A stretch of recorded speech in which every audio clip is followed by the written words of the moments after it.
akala nyo, tanim ito. Yun, tanim nga, plastic din pala. You know.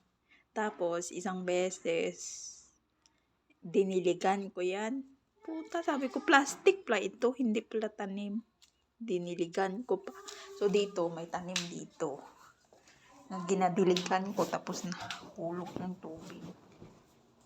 Hindi ito, tanim ito. Ito, malaki ito. Medyo madilim-dilim. Pilawin natin yung ilaw.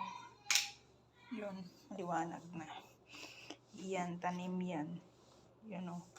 Dinidiligan ko siya. O, may ikwa na siya. May dinidiligan ko siya.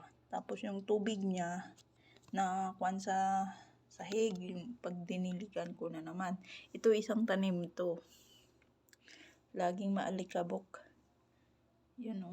Dinidiligan ko yan. Tumataba na nga eh. Taba na nga yan. Ito, yung dahon niya, parang may ganito din sa Pilipinas. Wala, hindi ginagawan. Parang hindi na mulaklak ito. Parang ginagapas lang ito sa bukid eh. Ito, mga ito. Ang klase yan nga, tanim. So, kung alam nyo yan, paki-comment nga kung anong klaseng tanim to. Ito, hindi ko alam tong mga klaseng kakatanim to. Yun.